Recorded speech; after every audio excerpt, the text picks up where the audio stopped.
Gold, trusted gold buyers. మీరు తాకట్టు పెట్టిన బంగారాన్ని విడిపించి ఈ రోజు ఉన్న మార్కెట్ ధరకు కొనబడను. మాటలు అంటున్నటువంటి కవిత ఇంకో కొత్త పార్టీగా వస్తానంటుంది. వ్యక్తిగా వెళ్తున్నా శక్తిగా వస్తాననేది మేలో అనౌన్స్ చేస్తాను అనే మాట. డెఫినెట్గా ఆమెకు నేను బెస్ట్ ఆఫ్ లక్ చెప్తున్నా. ఎందుకు చెప్పనా, ఒక పట్టుదల, నేను ఇందాక చెప్పిన కన్సిస్టెన్సీ. ఏదైనా కోరుకోవచ్చు మనిషి. చామల కిరణ్ కుమార్ రెడ్డి ఎంపీ కావాలని కోరుకుండే, ఎంపీ అయినా ఈరోజు ఆమె కూడా ఒక పార్టీ పెట్టి కొసదాకా నడపాలి. కొసదాకా నడపాలంటే ఆమె దగ్గర అటువంటి శక్తి ఉందో లేదో నాకు తెలియదు. అంటే వాళ్ళ నాన్న దగ్గర నుంచి చూసింది, కొద్దిగా ఎంతో ఆ ఉద్యమంలో పాల్గొన్నది, ఆమెకు అటువంటి పట్టుదల ఏమన్నా ఉండి నడపాలంటే కంటెంట్ కూడా ఉండాలి. నడపాలంటే నాకు ఆమె కంటెంట్ మీద నమ్మకం లేదు. ఆమె ఇప్పుడు ప్రజలలోకి పోయి ఆమె సొంత పార్టీ పెట్టి ప్రజల్ని నమ్మించగలిగే శక్తి ఆమెకు లేదంటున్నా. ఏది ఆమె ప్రత్యామ్నాయం ఈ రాష్ట్రానికని. ఎందుకంటే దోచుకునేటప్పుడు దాచుకునేటప్పుడు నువ్వు ఎక్కడున్నావు అని అడుగుతారు. 10 ఏళ్ల పాలన నీ స్థానం ఏంది? మరి ఆ రోజే అలారం ఎందుకు కొట్టలేదు? లక్షల కోట్ల అప్పు జరుగుతున్నప్పుడు నువ్వు కిటికీలకి వెళ్ళి చూస్తున్నావా? ఆ బెంచ్ మీదనే కూర్చున్నావా? పంచుకునే కాడ వాటాలు పంచుకునే కాడ పంచాయతీ వచ్చిందా? మరి ఇప్పుడే ఎందుకు అలారం మోగించినావు? దొంగతనం చేసి ఊరి బయట పోయి పంచుకొని వెళ్ళిపోయిన తర్వాత నువ్వు ఇప్పుడు పోలీసు వాళ్ళకి ఎందుకు ఫోన్ చేస్తున్నావు? అయ్యాలనే ఇంట్లో దొంగతనం అయ్యేటప్పుడు గేటు బంద్ చేసి లోపల తాళం వేసి అయ్యాను అందరినీ, కొడుకును, వాళ్ళ అన్నను అందరిని పిలిచేది ఉంటుంది కదా. సిబిఐని, ఈడీని అందరిని పిలిచి పట్టించేది ఉంటుంది కదా. ఈ రాష్ట్రాన్ని 1600 బలిదానాలు, నీళ్లు, నిధులు, నియామకాల నినాదంతో తెచ్చిన తెలంగాణలో నువ్వు ఉద్యమ రకాలు రాలు కదా. మరి ఆ సోయి ఇప్పుడు ఎందుకు వచ్చింది? ఆ సోయి ఇది కనుక నువ్వు 5 ఏళ్ల క్రితం చేసి 2018 కంటే ముందే చేసి ఉంటే డెఫినెట్గా ఆమె పెద్ద లీడర్ అయ్యేది. ఇప్పుడు ప్రత్యామ్నాయం ఆమె కాదు అంటున్నారు. ఎవరున్నారు అనుకుంటున్నారు ప్రత్యామ్నాయం లేరు. రేవంత్ రెడ్డి గారు ఇంకా ప్రత్యామ్నాయం అయింది. ఇంకా వాళ్ళే ఏం లేక బామ్మడులు అందరు కలిసి రోజు పీకల వాడు కూడా తిరుగుతారు రోడ్ల మీద డప్పులు కొట్టుకుంటా, ఉత్తరాలు ఖాళీ కాగితాలు రాసుకుంటా, లేకపోతే ట్విట్టర్లో చెప్పుకుంటా, నలుగురు సోషల్ మీడియాలో నలుగురు బఫూన్ గాన్లను పట్టుకొని కట్టింగ్ చేసి మేము మాట్లాడినవి వక్రీకరించి మా రాజగోపాల్ రెడ్డి వాయిస్ కానే కాదు అది పెట్టి ఈ స్క్రైబు ఆ స్క్రైబు రకరకాల నల్లబాలు తెల్లబాలు తెల్లతోలు ఏందేందో పెట్టి ఏం చేస్తారు సోషల్ మీడియాలో. ఎంటర్టైన్మెంట్కి బాగుంది, వాళ్ళు కంటిన్యూ చేస్తేనే ప్రజలు హ్యాపీగా ఉంటారు. ఎందుకంటే వీళ్ళు పెట్టే చూసి నవ్వుకొని పడుకుంటారు ప్రజలు. దానివల్ల ఒరిగేది లేదు, తరిగేది లేదు. సో నెక్స్ట్ కూడా రేవంతేనా? నెక్స్ట్ రేవంత్. మా ముఖ్యమంత్రి కాంగ్రెసా రేవంతా? కాంగ్రెస్ ముఖ్యమంత్రిగా రేవంత్ రెడ్డి గారు 2034 గారు సుస్థిరంగా ఈ రాష్ట్రాన్ని బ్రహ్మాండంగా నిరుద్యోగులకు ఉద్యోగ అవకాశాలు, కొత్త సిటీ, ఈ రాష్ట్రంలో ఈరోజు 70% అర్బనైజేషన్ దిశగా మనం పోగలుగుతున్నాం. ఎందుకంటే ట్రిపుల్ అయిన తర్వాత జనగాం దాకా కూడా మనకు సిటీ లెక్కనే అనిపిస్తుంది. ఎందుకంటే ప్రతి connectivity road, radial roads, greenfield road Vijayawada. ఇప్పుడు విజయవాడ నుంచి బెంగళూరు ఏడికి పోయినా 2 గంటలలో పోతాం హైదరాబాద్ నుంచి. మంచి ట్రాన్స్పోర్ట్ కనెక్టివిటీ, గ్లోబల్ సిటీగా మన ఎయిర్పోర్టు. మనకి ఏం తక్కువ ఉందండి? ఈ కాళేశ్వరం లాంటివి కట్టకుండా అది కరెక్ట్గా ఈ దక్షిణ తెలంగాణలో కృష్ణా జలాల మీద, గోదావరి జలాల కరెక్ట్ తక్కువ ఖర్చుతోటి ప్రాజెక్టులు కట్టి కరెక్ట్ రైతులకు నీళ్ళు వచ్చే విధంగా చేసుకొని ఉంటే రైతులు ఇటు ఫ్యాక్టరీలు, కంపెనీలు తెచ్చుకుంటే, హైదరాబాదు పిల్లలు ఊర్లో వ్యవసాయం చేసుకొని పంపించుకొని చదివించుకుంటే ఇక్కడ ఉద్యోగాలు వస్తే వాడు రేపు పొద్దున జనగాంలో ఉన్నవాడు కూడా RRR వస్తే ఆ RRR అవతలకు ఫ్యాక్టరీ పెడితే వాడు అప్ అండ్ డౌన్ చేయగలుగుతాడు. ఇప్పుడు MMTS మనం ఆడదాకా తెచ్చినాం, ఇప్పుడు కొత్తగా 7 దాకా వంగపల్లి దాకా. రేపు ఇంటర్నల్ కనెక్టివిటీ ట్రాన్స్పోర్ట్ పెరిగితే ప్రపంచ దేశాలతో పోటీ పడతాం కదా, ప్రపంచ సిటీలతోటి. ఆ దిశగా ముందుకు పోతున్నాం మనం. కార్యకర్తలు వీళ్ళన్నిటి గురించి మాట్లాడుకున్నప్పుడు వెరీ రీసెంట్గా జగిత్యాల జీవన్ రెడ్డి గారు కన్నీళ్లు పెట్టుకున్నారు, వ్యతిరేకంగా పోరాడతానని చెప్పారు, అనుకున్నది సాధించారు, ఇవన్నీ అయ్యారు. దాంట్లో పర్టికులర్గా కారణం ఏంటి అంటే బీఆర్ఎస్ నుంచి వచ్చినటువంటి ఎమ్మెల్యే సంజయ్. నేను ఒకటే చెప్తాను చూడండి, రాజకీయాలల్లో మనం కంటిన్యూగా సర్వైవ్ కావాలంటే ఒకప్పుడున్న ఎథిక్స్, ఒకప్పుడున్న మొరాలిటీస్ పబ్లిక్ దగ్గర లేవు, నాయకుల దగ్గర లేవు, సిస్టమ్ దగ్గర లేవు. సిస్టమ్ అంతా total from the grass root to top leadership. అంటే ఒకప్పుడు రాజకీయం ఒక కులం, కమ్యూనిస్టు భావజాలం ఉన్నోడు లెఫ్ట్ భావజాలం, రైట్ వింగ్లకు రాలేడు. ఐడియాలజీ అట్లనే ఉంది. ఐడియాలజీ కోసం చచ్చిపోయేవాళ్ళు. పార్టీ ఒక సిద్ధాంతం. ఇదే మన నల్గొండ జిల్లా కానీ, మీ వరంగల్ కానీ, ఇంకా పక్కన ఉన్నటువంటి కమ్యూనిస్ట్ గడ్డలు ఇవన్నీ. అక్కడ ఊర్లల్లో చంపుకుంటోళ్ళు కానీ ఈ డబ్బులు ఉండకపోయేది. రాజకీయం అంటే టికెట్ ఇస్తే ఇది ఇది ఇది అంతే, డివైడ్. వీడు వీన్ సైడ్ వచ్చేటోడు కాదు, వీడు వాన్ సైడ్ వచ్చేటోడు, మాట్లాడుకుంటోళ్ళు కూడా కాదు ఊర్లలో.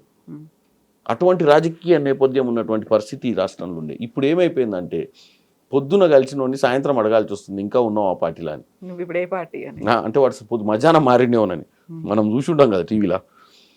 అటువంటి పరిస్థితుల మరి పైనుంచి కింది దాకా కూడా అదే వ్యవస్థ నడిస్తేనే పైన పార్టీ నిలబడుతుంది.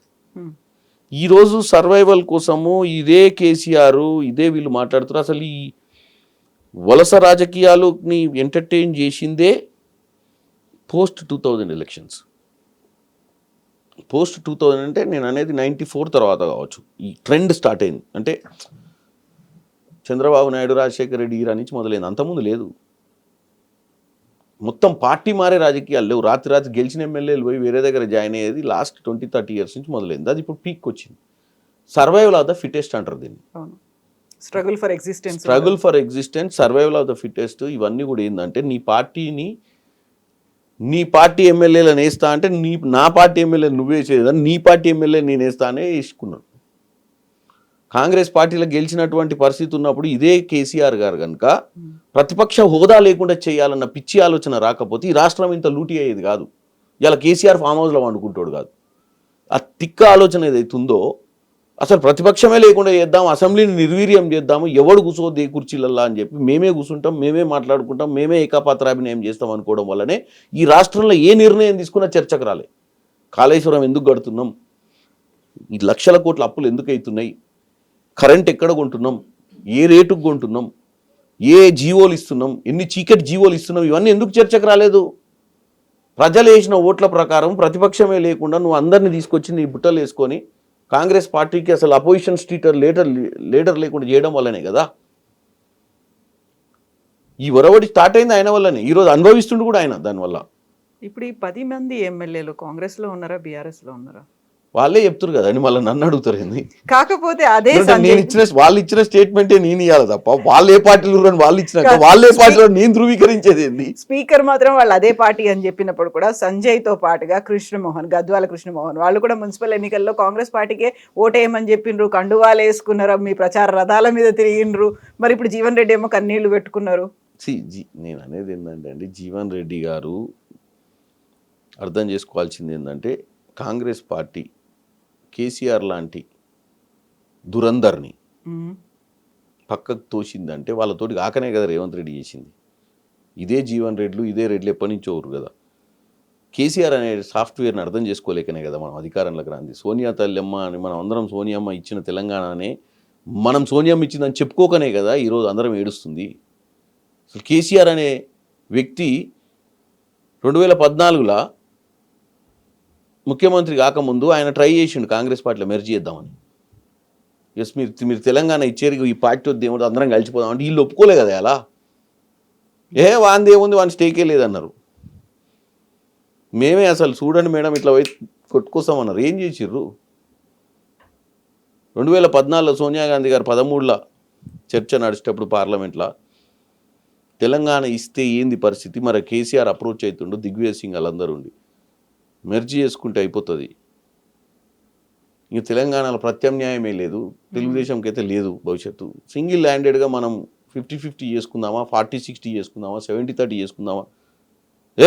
గాయనకి ఇచ్చేది మేడం, మనం ఇస్తున్నాం తెలంగాణ మీరు చూడండి అని చెప్పి అప్పుడున్న నాయకులందరూ ప్రగడవాళ్ళు వాళ్ళకి. కానీ ఏమైంది, తెలంగాణ ప్రజలు నమ్మలేదు, కేసీఆర్ని నమ్మిరు. ఈరోజు కేసీఆర్ని తట్టుకొని రేవంత్ రెడ్డి గారు ప్రభుత్వంలోకి వచ్చిన తర్వాత ఏ పని వల్ల మనం కొంతమంది ఎమ్మెల్యేలను పార్టీలకు తీసుకోవాల్సి వస్తుంది, ఎందుకు తీసుకోవాల్సి వస్తుంది, ఎందుకు వాళ్ళందరూ ఈరోజు మన పార్టీ మద్దతుతో అక్కడ ఉంటుర్రు అనే అంశాన్ని జీవన్ రెడ్డి లాంటి సీనియర్ నాయకులు అర్థం చేసుకోవాలి. ఇది ఎవరు నేర్పిన విద్య అని.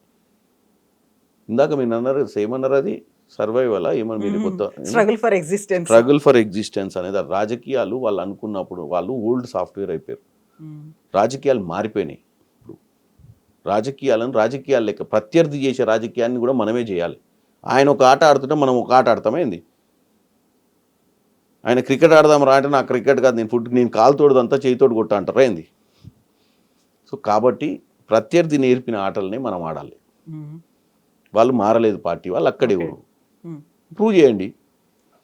ఇప్పుడు మరి జీవన్ రెడ్డి బీఆర్ఎస్ వైపు పోతారు అనే ఒక మాట వినిపిస్తుంది. నేను అనేది అది జీవన్ రెడ్డి గారి సొంత నిర్ణయం అండి. జీవన్ రెడ్డి గారిని కూడా పార్టీలో ఏదో ఒకటి అకామిడేట్ చేసి ఆయనకున్న ఆయనకి ఏమీ లేదని చెప్పండి. పార్టీ ఎమ్మెల్సీ ఇచ్చింది, ఎమ్మెల్యే ఓడిపోతే, మళ్ళీ ఎమ్మెల్యే ఓడిపోతే మళ్ళీ ఎంపీ ఇచ్చింది నిజామాబాద్కు.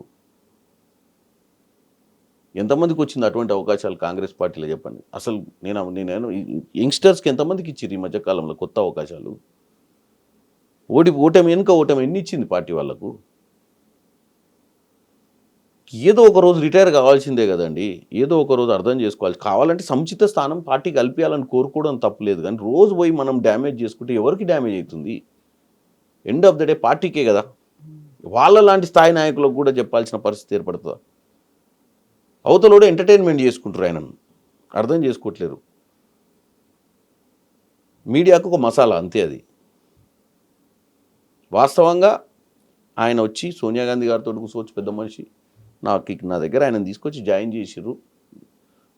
మరి నాకు కూడా ఏదో ప్రోటోకాల్ ఇస్తే నేను కూడా నా కార్యకర్తల్ని కాపాడుకుంటా అని మాట్లాడుకున్నా తప్పు పడతలేదు. నేను రోజు మనం బస్తీ మీద అవ్వాలని గల్లీలో వేసే వేషాలన్నీ కూడా రోజు సోషల్ మీడియాలో ప్రచారం చేసుకుంటా మనోడు ఏడుస్తున్నాం అది చూసి. ఎందుకు ఈ పరిస్థితి వస్తుంది పార్టీలను? బయటోడు ఎంజాయ్ చేస్తుండే, అది అర్థం చేసుకోవాలి ఆయన.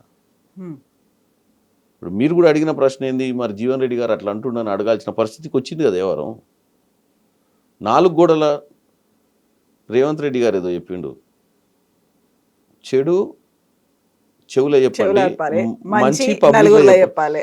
చెడేమో మంచి అందరు మంచి వచ్చి నువ్వు మస్తు చేస్తున్నావు అన్న పాలిటిక్స్ సూపర్ అన్న నువ్వు బ్రహ్మాండమైన నాయకుడు అన్న చెవులో చెప్తున్నారు. బయట ఏం లేదు అవి పార్టీలు అని అంటారు.